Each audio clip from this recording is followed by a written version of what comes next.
Good afternoon, everyone. We're your hosts, Grant Cohn, Coach Noah Johnston. Title of this show is What is Wrong with the 49ers Run Defense? Doesn't mean there's not a solution. We are solution-minded people, and we're very positive when we talk about the 49ers. We're glass half full kind of people. At least I am. I don't know about Coach. So, Coach, how do you diagnose the issue right now? Or at least, what was it, 3 big runs? Like a 16-yard run, a 20-yard run, some gashes between the tackles that didn't hurt the Niners. Yeah, but the thing, if you look at it, it actually happened. It happened in the preseason as well. Are you getting feedback right now? From No, I'm good. Okay. The issue is it happened in the preseason as well. As I think I remember the first play of the preseason, right? It was like a 10-yard run, a 10-yard run up the middle. Because I think it was Greenlaw. He was slow and he didn't fill, and so the issue with it. It's a couple things from what I've seen in the last game. The first is that because of their style of defense, it's the wide 9, and just generally, like if you're just a 4-3 defense, your linebackers have to fill gaps fast because with just 4 defensive linemen down there, you can. Offensive linemen can get up to linebackers, so you have to fill fast. Now, if you go to the Y9, now it like what you have to do, and if you're playing that style, your linebackers have to fill gaps fast because there's a lot of space there for the huge gaps. Yeah, to come off, and then and once they angle you, like because they're more powerful than especially linebackers today, where they're so light and they're made for the pass game. Their offensive linemen have so much a big advantage there. The only advantage that the linebackers do have, it's a movement advantage, okay? And if you're just sitting there and you're an unmoving target, offensive linemen are going to get to you. And so if you look at what the linebackers were doing versus Detroit, they were very slow versus slow to read run, and they were pretty. And while they were reading for a run pass, they were kind of just sitting there. And that's just going to leave big holes and lanes for an offensive lineman to create. And some of that, maybe the style of the NFL. Like on my level, on the high school level, like I want to kill the run fast. I want to kill it. It's my first thing I want to do. But on NFL, it's so pass oriented. They might be trained to read for pass first, but it hurt them. And that's definitely what the wide 9 is. It's definitely like play the run on the way to the quarterback. That's what they say. So that's what it is. Yeah. It's kind of a gimmick system unless you have some seriously unmovable people in the middle. Do you think Javon Kinlaw will fix the run defense just if he returns? He'll help, but I don't know that it'll, because it's not just again. Like I haven't even listed anything with all defense. That's a linebacker issue right there. And even if Kinlaw is doing his job, that's not going to solve everything. And the next part, which he will help, is the interior of the 49ers defensive line. It wasn't just a double team, so that they were getting double teamed and having some issues there with double team and not being able to get off. But then they were just getting reached. Kerr was getting reached. Like his problem was he was getting sealed off, like screened off in basketball. Yeah. Yeah. So guys, if you don't know what a reach is, if I'm in a gap, okay, I have leverage on that gap. Okay, leverage on the offensive lineman, and getting reach is when the offensive lineman is able to get around me and get into the gap, even though I'm in it, right? So his shoulders are perpendicular to the line of scrimmage, and he's essentially walled you off. Yeah. So we always say as defensive line and defense, you should never get reached. You're in the gap. Like you already have an advantage. Like you should never get reached. Kerr got reached. And so to getting not be able to handle double teams and that, like getting reached, that's big. Like if in a Y9, if you're getting reached, you're done, because the whole point of that is to attack and kill gaps.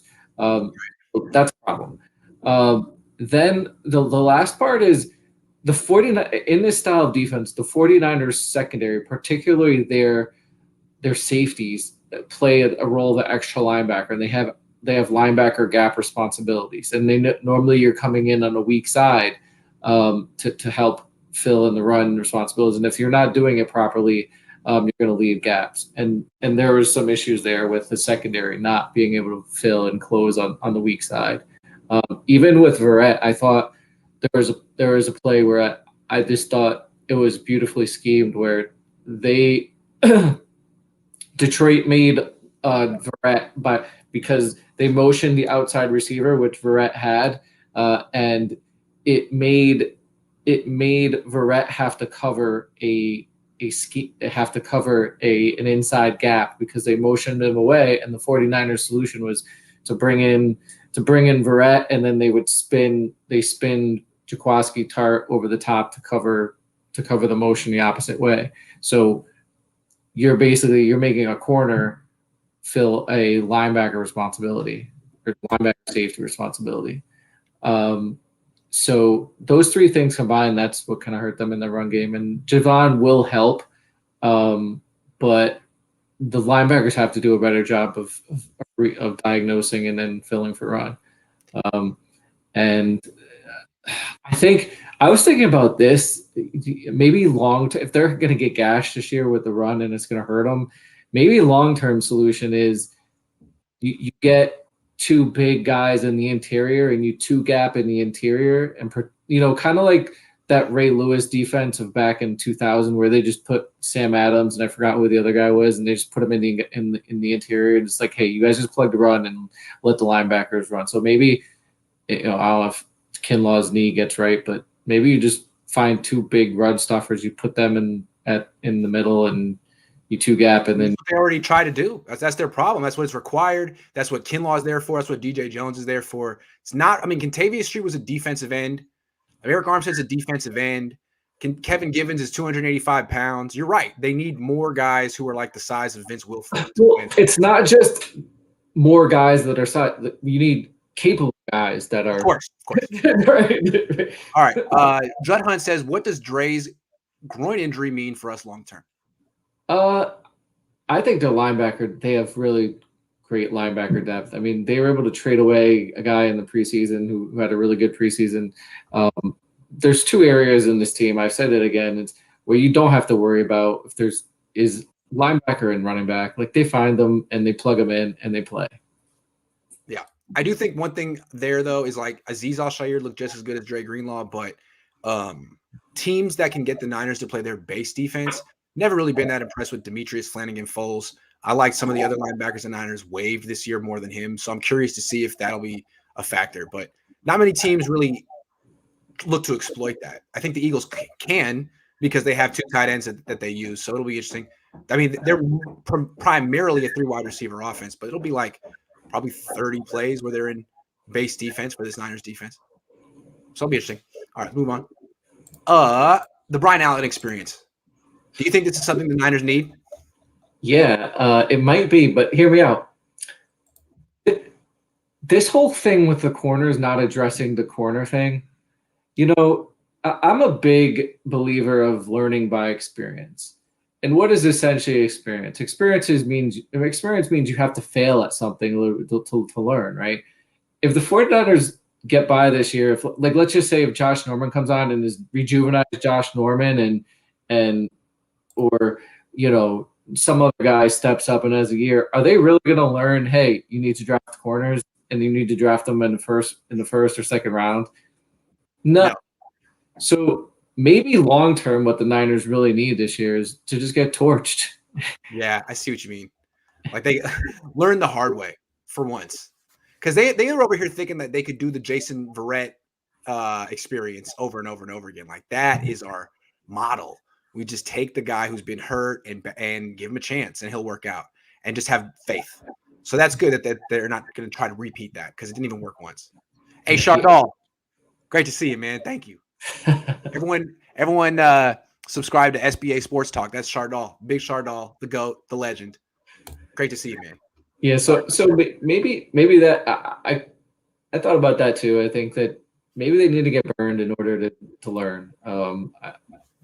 I think that's how you in the process of getting burned. It seems to me that their strategy this offseason was get Verrett on the cheap, get Mosley on the cheap, draft a couple of guys after the 100th pick, and roll with it. And Verrett didn't make it through week 1. Mosley hasn't played yet, and they're down to Lenore and Josh Norman. So they should be learning their lesson right about now.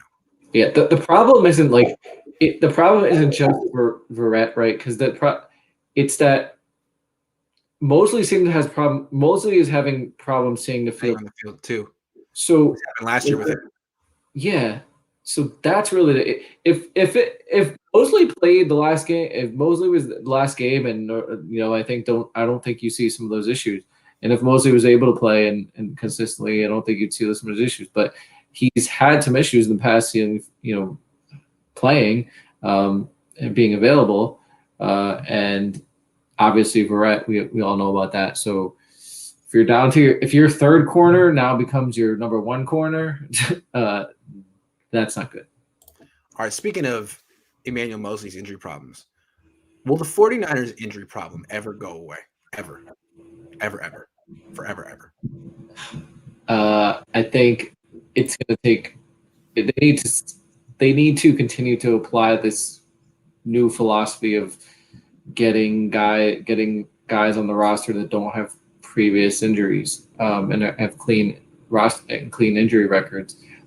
If just by probability, like if you have guys with previous injuries on your roster, and you have a number of them, a percentage of them are going to get re-injured, and I think that's what you're seeing here. You're seeing that they haven't cleaned. They say they've changed their philosophy, but it's not going to change. It's not going to change the roster in a year. You still have your D Fords. You still have the Javon Kinlaw, which you drafted 2 years ago.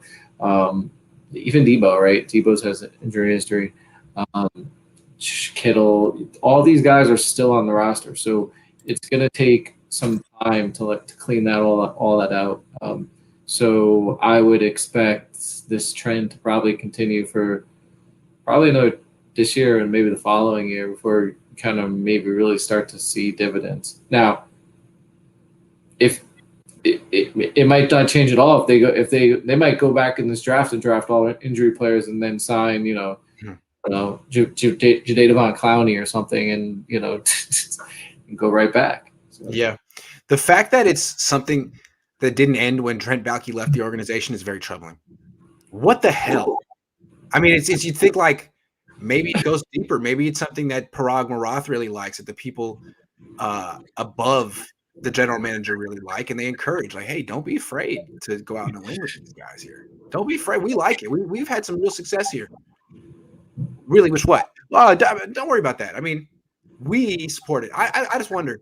And to me, that this injury problem won't go away until someone says it's a top priority. We're gonna make this a top priority, and that to me is like a new regime. But that should have been what happened when Baalke left. Maybe I don't know, man. Maybe it's here to stay. Is Chad getting like a kickback from like the Stanford hospital or something like it? Maybe it's like the excuse they need. Like, we didn't lose, we weren't bad, we were just injured. Right. We're never really lost. Hey, Chardal, yeah, let's do it during the bye week in a couple of weeks. I mean, it's alarming how busy I've been this year trying to do the pandemic schedule during it, while I have to commute and stuff. So let's do it during the bye week. Banner time. The key to beating the Philadelphia Eagles. What do you think? I think the key is it's pretty simple, and and I think it kind of shows you how bad Detroit was last week.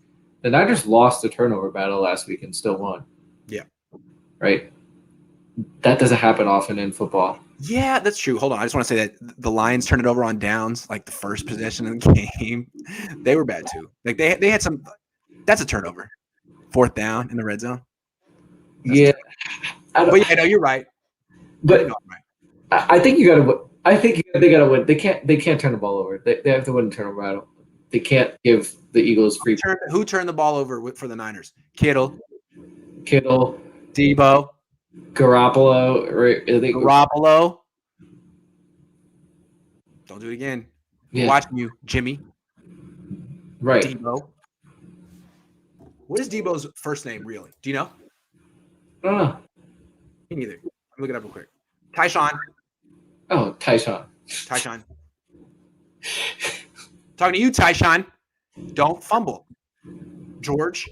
What is George's middle name? What do you think? Because when you fumble, you got to get called by your middle name. When you got in trouble, wouldn't your mom call you like by your middle name? Your parents? Yeah, your full name. Full name. George. Maybe it's Michael. George Krieger. George Krieger Kittle. George Krieger Kittle. Don't you dare fumble again, all right? Krieger. George Krieger Kittle. When I was in trouble, it was Grant Lawrence. I was like, oh no. I got both names. I'm screwed. Are you starting to see kind of like Kyle's personality rubbing off on Kittle? Like he's getting like a little of that like kind of brat like if he doesn't like the question you ask him, you know, he'll make a point of it. Yeah. Yeah. Yeah. Yeah. I would say so. Yeah. It's really charming. Love it.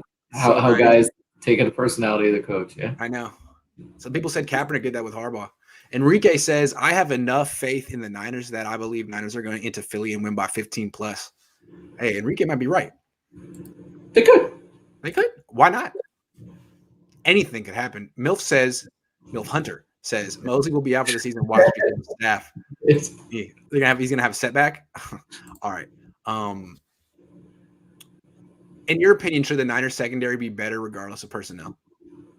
I think part of the issue last week was what happened with the Verrett injury, and then the turnovers, and that it's as a coach when those things kind of happen, you need some time to get your guys together and regroup, and they didn't really have the opportunity to do that because of the quick turnovers, the quick change quick change.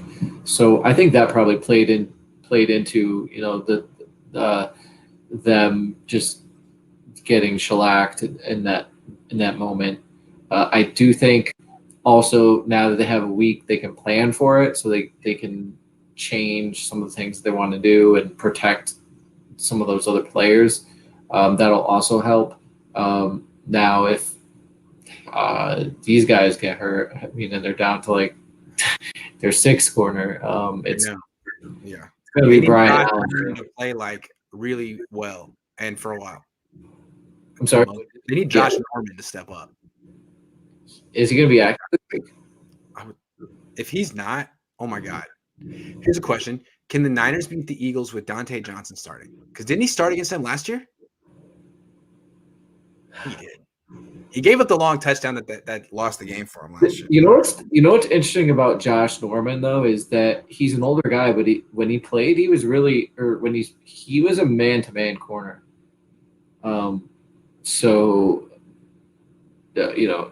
he's obviously he's not the young guy that he used to be, but are they going to utilize him in man-to-man coverage? Yeah. Well, okay, yeah, they should be better with a week to prepare. Definitely. I don't know. Lenore has played well so far. It'd be interesting to see Lenore go up against Devontae Smith. Because let's say this was like a year ago, and Oregon was playing Alabama, and this was a matchup, you'd be like, uh-oh, better bring some safety help over the top, right? But now Lenore's had a good preseason, a good camp, and one good game against a team whose best wide receiver was Tyrell Crosby or something. And now you got a full game of Devontae Smith.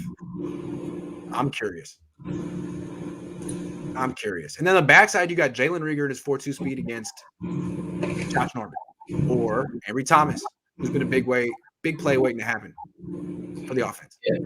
Yeah. I mean, it'd be interesting to see on the flip side what those guys really have, what those Eagles receivers do in week 2. I don't think Devontae had a good preseason, right? So I think people were kind of down on him, and then all of a sudden he had a good game last week. Obviously, he's a premier receiver, premier young receiver, and all the Bama receivers typically are. It'll be interesting to see Lenore match up. MILF Hunter once again says Grant is right. Thank you, MILF Hunter. Jimmy, we know the INT is coming. Probably. Probably not last week, but they didn't touch him last week. If Because he gets times, he'll throw it up. Yeah, I mean, that was just the perfect back shoulder. To Debo, right? We wanted to place it. Yeah, exactly. It was great. Enrique, thank you very much for being a member. I appreciate you. Thank you. All right. We got Milf Hunter. All right. Appreciate you, Mr. Hunter. Kills me. Who needs to step up versus the Eagles in the rest of the season? In your humble opinion, I think two guys that showed up and they didn't make some plays last week, or we saw them miss some plays, is Jimmy Ward and Jaquiski Tart, right? Those are two guys that we've touted on this channel. And obviously your interview with Ward. Ward missed the tackle last week, and he's always he is very assignments and he's always there. But the one knock on him is when he is around the ball, but he doesn't get the ball.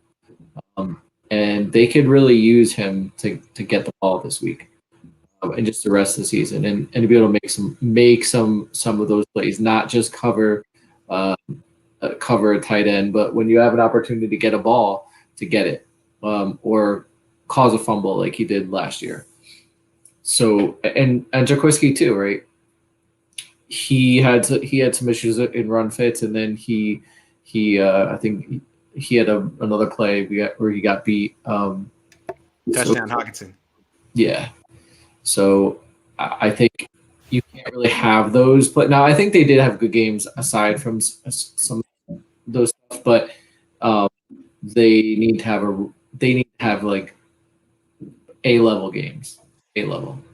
I'm with you on that. At this, right now, those are the two proven guys in your secondary, because I don't know if is Mosley going to play this week. If even if he does, I would say, in my opinion, those two guys are superior players to Mosley. Okay, I got another one. I'm going offense. Can you guess who I'm thinking of on offense? I'm going to say Ross Welly. We already know he's going to step up. No, on offense, guy who needs to step up in the rest of the way and against the Eagles, Elijah Mitchell. This guy is really important. JaMychal Hasty, he got hurt last year. Trey Sermon, he had a nice game against the Raiders in the preseason. He also got hurt in the preseason and in college, and they're down on him, apparently. The guy they like is Elijah Mitchell. He had 19 carries. He looked really good. If he can do his rookie year, I mean, different style, but the same end result of what like Alfred Morris did his rookie year for the Shanahans, Niners are in business. Like for example, I put out a poll on Twitter yesterday saying who's the better running back, Miles Sanders or Elijah Mitchell. And of course, my followers are Niner fans, so 65% of them said Elijah Mitchell. He needs to play like that.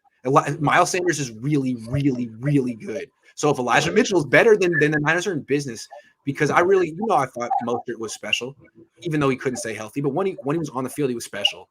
And if Mitchell can be special, the Niners can just really control most games against most opponents with their offense, their running game.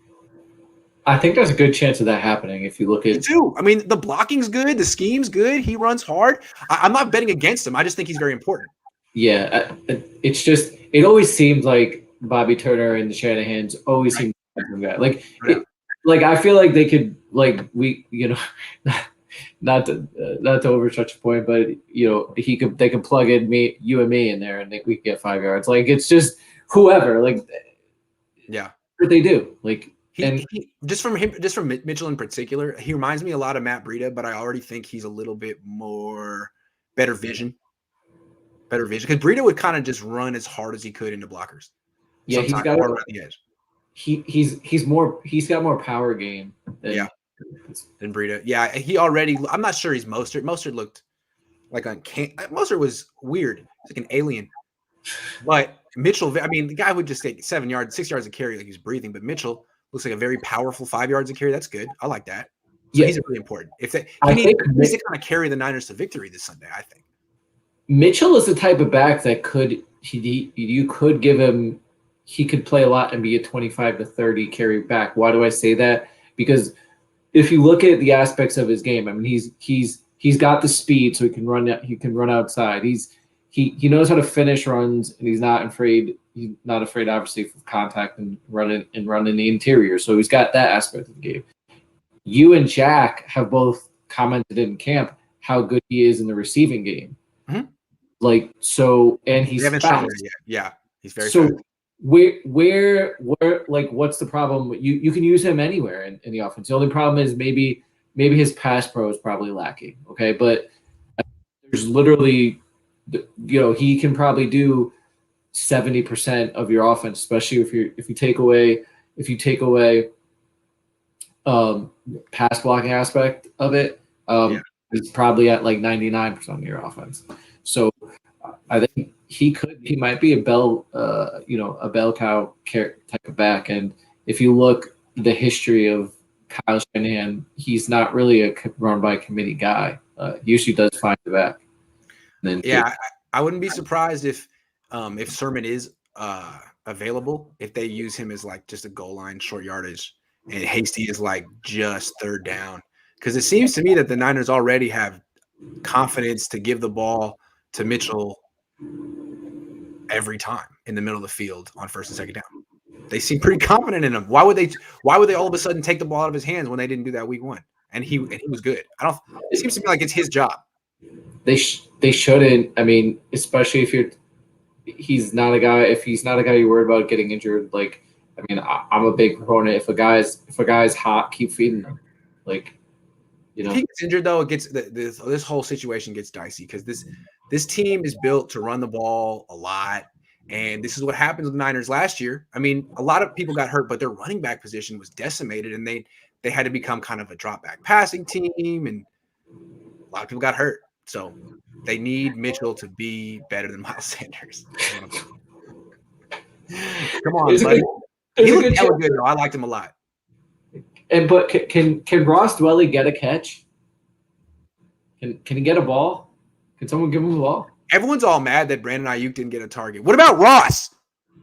I wish I had been in West Virginia so I could have been like, yeah. But what about Ross, Kyle? The hell was that? First question, what about Ross? Second question, are you kidding me? I was offended. You should be. I am. Here we are, like, Kittle's getting his, Debo's getting his. Oh, I got another one. Let's stick with the who needs to step up for this year and the rest of the way, because there's a lot of people right now. How about Brandon Ayuk? I'm not saying he hasn't stepped up, but they're holding him to a high standard, and he needs to get on the field. How about Mike McGlinchey? Like, I don't know, he did have a terrible game last week, but I mean, he hasn't gotten tested yet. He's going to have to go against but Brandon Graham in this game. Good luck. Step up. Yeah, you don't have to worry about Zadarius Smith though. Yeah, I think that the offensive line. I mean, if you're talking about Mostert gets hurt, like that, the offensive line needs to step up because they need to have the attitude to where, put whoever at running back and we'll run the ball. JCK 510 says Eric Armstead needs to step up. Too late, already hurt. How about Javon Kinlaw? Up, too late. He needs to step up. Javon Kinlaw, anything you can contribute would be greatly appreciated. You don't have to play like a first-round pick. If you could just be like a third-round pick who's good on first and second down, that'd be great. That would be super. That would be super. I've defended Javon Kinlaw a lot of times, because I liked the pick and I thought that he was going to have a good year, but he needs to get on the field. End of story. Yeah, he needs to get on the field. Can't talk about what he does or doesn't do while he's on the bench. I'll say that if he only played like 50% of this year, and if he only plays 50% of the time, and it's not like, Aaron Donald level, and that's not going to happen, I would still question that pick, because he had the knee to start out with, like that they knew about it. So, and they drafted him anyways. And that seems to me right now, that's the problem more so than he plays. To me, when he played last year, I thought he did a good job. I know we didn't get sacks, but he made an impact on the game. Now, I think the issue to me now is he's not available to play. And that could have been prevented because he had that. They knew about the knee and they drafted him anyways. Absolutely. Agree. I got another guy who needs to step up. George Kittle. George Kittle, you need to step up. You fumbled a ball off your face last week. That was the reason the game was close. And another thing, man, everyone, if you asked Niner fans, is George Kittle a future Hall of Famer? 98% would say yes. I'm looking at all the Hall of Famers who are tight ends in the league. I don't see any of them with 14 career touchdowns. I don't see that. I see the lowest I can find is Charlie Sanders, who had 31. Kittle is stuck on 14. Score, George. Take the ball and put it across the goal line. You've done it 14 times in your career. That's not enough. The Niners need you to score. You are getting paid a lot of money not to get like 60 yards and no touchdowns. Find a way to score. And you're not going to get targets in the red zone if you're taking onside kicks off the dome. So I don't know, man. I wouldn't vote for him to be a Hall of Famer right now. You got to have at least 27 touchdowns before you're in consideration. I just decided 27 is the number. You're at 14. So double. When you get to 28, we can talk. 28. No, 28. You got to get to 28. Why does not make it an even 30? I mean, Kellen Winslow had 45. Mike Ditka, 43. Ozzie Newsome, 47. Dave Casper, 52. Shannon Sharp, 62. Tony Gonzalez, 111. 111? Antonio Gates had 116. Rob Gronkowski, 88. Jimmy Graham, 82. Vernon Davis, 63. You have 14? Dog, as he calls me. Dog. 14. What is that? He should change his number to 14 until he gets to 15. I think 14 is available. Jalen Hurd. Jalen Hurd. You can't. Jalen Hurd. I I think George Kittle needs to step up. Everyone is so satisfied by whatever he gives. Like 4 catches, 60 yards. Great. That's great. How about he's like that soccer player who makes like 3 good passes a game, and you're like, man, that guy, he's just amazing. But he never scores a goal ever. But doesn't matter. Do you think part of the problem might be his dog and 49ers fans' dog, Jimmy Garoppolo? How so? Because he doesn't see him open and doesn't throw him the ball unless Kyle says it needs. This is the first read. It's got to go here. And I've already found the solution to this. What George Kittle should do to score more touchdowns is change his number from 85 to 58 because Jimmy loves throwing to people with 50. Linebackers. 58, man. I'm saying easy fix. Maybe. And the thing is, Jimmy has problems in the red zone. Like we saw it in preseason, and he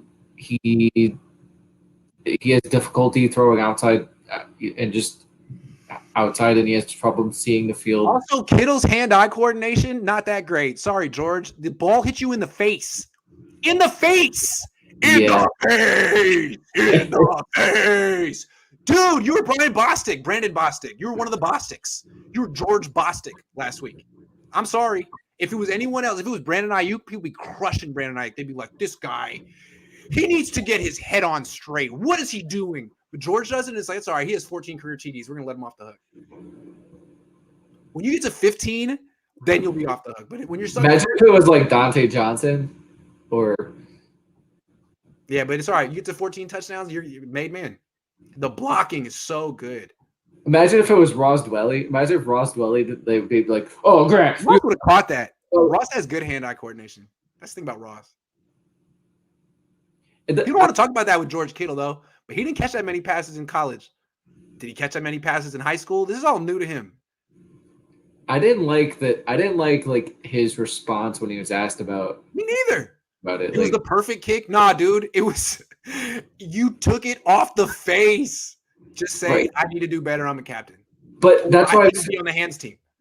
That's why I was saying before. Do you think he's taken on that Kyle's personality, which is to not blame for blame? Right. I'm George Kittle. I'm intrinsically good. It couldn't be my fault. That's how Kyle acts. I came into the game good. I leave the game good. Nothing's going to change that. No, you are what you did that day. Kittle, you had 70-something yards receiving, great. No touchdown, that's you. And then, fumble off the face. That's not you. So Kittle needs to step up. Can we get 10 touchdowns this year, George? Is that too much to ask? Is it too much? What do you have last year? 2? He had 2 last year. Nice, dude. Man, he gets paid a lot per touchdown. I wonder how many Niners fans took him in fantasy, right? Because in fantasy football, are touchdowns worth like way more than yards and stuff. Does blocking count in fantasy football? The hell no, it doesn't. Do you get fractional points for good blocks? you submit the video of George Kittle blocking somebody to the league. You're like, oh yeah, we'll give you a couple points for that. You see Ayuk's vid talking about that. Nothing he said suggests that he isn't on the hot seat. I didn't see it. They cut off the interview before Ayuk talked. I think they didn't want that on YouTube. I think they wanted that just to be, I don't know. Is there video evidence of that? Because they cut it off as far as I could tell. So I'm curious. Wait, what his They're West Virginia. And they're broadcast. They usually broadcast the interviews. I'm doing the best I can to cover this from home on YouTube. And they cut it off after Shanahan. And then I saw all these quotes from Brandon Ayuk. Would have been nice to see that, see what his demeanor was like. Not just what he said, but how he said it. But oh well. So who was on the interview for that? Who did get the interview? The people who were in West Virginia, the beat writers. The guys working hard. The guys who actually sucked it up and went to West Virginia for the week. Salute, guys. You're working hard. Couldn't be me. Oh, no. Oh no! No. There's a song West Virginia, isn't there? Yes, my kind of song. Love that song. When I was in elementary school, we had music once a week with Miss Goldberg, and she would come in with a 12-string guitar and a special little pick and sing songs like that. John Denver, Simon and Garfunkel, just with the. I can't to this day. I can't listen to music with an acoustic guitar unless it's part of a rap beat. I can take acoustic guitar and a rap beat, but only really I can't take it. Like Rihanna, Kanye, and Paul McCartney. No, I can't do that. No. When I hear, oh man, when you were in high school, did you have friends who would like be at the party and try to? Yeah, I had friends in high school. they would like take out like in Animal House. They would like, hey, let's play some music, and they like start playing acoustic guitar. Like, oh man. Hated that. I don't know why we're talking about that, but it still bothers me. That's to this day why I think the Animal House is still the greatest comedy of all time, because that scene where he smashes the acoustic guitar, it stands up. It stands up. Still applies. And the way they get down to that song, Shout is a fun song. I like that song. Okay. A little bit louder now, a little bit softer now. Who doesn't get a kick out of that? Jamal says, do you think Kittle and BA will be a big factor this week versus Philly? I mean, if I were the Phillies defense, I'd be expecting a lot of Kittle this week. Yes. Yeah, I mean, especially how I just called him out. He's not going to like that. And since when did BA get the name BA? I thought BA is Bruce Arians. Yeah, when is he BA? Yeah. I think his name is Brandon until he's starting. Yeah. George Krieger Kittle. I like that. It must be a family name. I think it's a family name. Same thing with McCorkle. Everyone made fun of McCorkle. It's probably his mom's last name. It's not fair. Do you think, like, if this continues and Ayuk is really in the doghouse, it's going to be a first-round pick, 2 second-round picks, and a third-round pick. It's not looking good for the general manager. I mean, say what you want, but it's all on John Lynch's resume. Only being Debo. See, to me, when a head coach starts burying the top draft picks, that to me always feels like the head coach trying to get the general manager fired. They're like, look, man, I mean, I gave him a chance, but I don't play favorite. It's a meritocracy. I'll play the best player. It's like, okay, so we got Ayuk on the bench, Lance on the bench, Sermon on the bench, Banks on the bench, Hurd not working out. It's like, oh boy. Let me ask you a question. Oh boy. Do you think maybe Ayuk was a John Lynch pick because of a relationship with Herm Edwards, and that maybe Kyle here's what I think. Really in on Here's what I think. Good organizations don't assign blame and responsibility for picks. If they were a good organization, they'd be in lockstep. But when things start going sour, they'll both be saying, no, that was you. John will be like, man, you picked the offensive players. I just say what you wanted. And Kyle will be like, yeah, but I didn't tell you to trade up. I didn't say to trade up.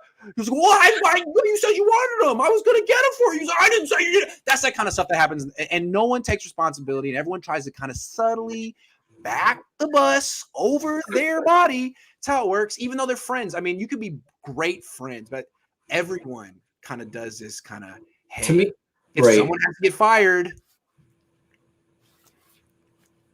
But also, it wasn't this way necessarily, I think, a while ago, but it's more and more this way now. It's the head coach has all the power. So to me, it's more so on Kyle than anything else, just because he's the head coach. He's getting paid. He's getting paid more than John Lynch, right? Kyle had to approve John Lynch to get hired. Like it really goes through Kyle, and then it goes like if they fire John Lynch, then Kyle's going to hire the next guy. Yeah, and that's why it goes back to this whole Trey Lance. Like if Kyle really did like Mac Jones and he picked Trey Lance, and then it comes out later, oh well, Mac Jones was the one that, like, Niners fans, don't let him get off on that. Like he picked the guy. Like this is the guy that he wants, regardless of who he said that he wants in the past. Biggest X factor this week, and then we got to go for the Niners, for the Eagles. For the Eagles, I think it's going to be their defensive line. I think their defensive line control the Falcons' offensive. Well, Falcons don't have a good offensive line last week, or don't have a good offensive line. I think the Eagles' defensive line is still strong. You've got guys in the interior. You've got Brandon Graham on the edge. I think that how the Niners' offensive line holds up versus the Eagles' defensive line. I think that's an X factor. And then I said it before, turnovers, like Jimmy's got to have a clean game to me. Like he can't have bungles. Yeah. And I think that's hard to expect. He's going to be under duress, to use a terrible football jargon word. He's going to be under duress. That means he's going to be getting hit. That's what everyone's like, how did he play so well against the Lions? No one touched him. They touched him 3 times. That's good for Jimmy. Once he starts getting hit 7, 8, 9 times, you see bad Jimmy. You see erratic Jimmy, because he really doesn't like getting hit. That's really doesn't like it. He's so comfortable. He stepped up and ran it, right? Yeah, he was supremely comfortable. More comfortable than he looks in practice. So good for him. So they're going to need to just totally protect him. Again, 3 hits. He can't get to 4. You don't want him taking 4 hits. 3 hits max, run the ball, play action, get him away from the pass rush. If he's in drop back passing mode, if they fall back early, it's bad. He can get hurt. It's all bad. Yeah. So just avoid that as much as possible. Obviously, Garoppolo is an X factor. Obviously, Jalen Hurts is an X factor. The more I watch him, the more impressed I am by him, and the more I feel like, man, he never should have fallen to round 2. This guy is a lot like Kyler Murray, essentially.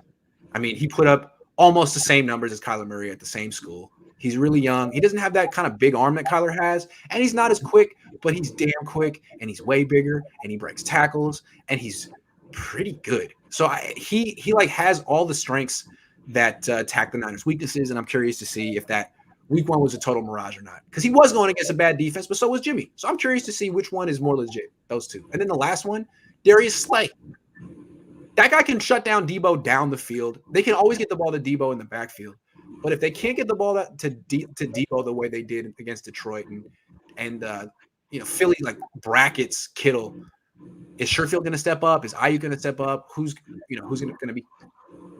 Yeah, Nelson, a good player, but who's? That might also be a reason for the 49ers to.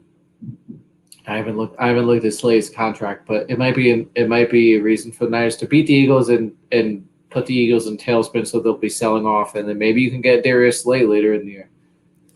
I don't think the Eagles are going into a tailspin anytime soon. They look like it's week 1. To me, they look like a team that's going to finish with more wins than losses. They look like at least the second best team in the NFC East. That's the way I see it. I think the NFC East, I think their records are all going to be very close to one another. I think they're all usually 500 teams, right? Yeah, I also think that Daniel Jones is a little underrated. He's mobile. He does turn the ball over, but I think he's a little underrated.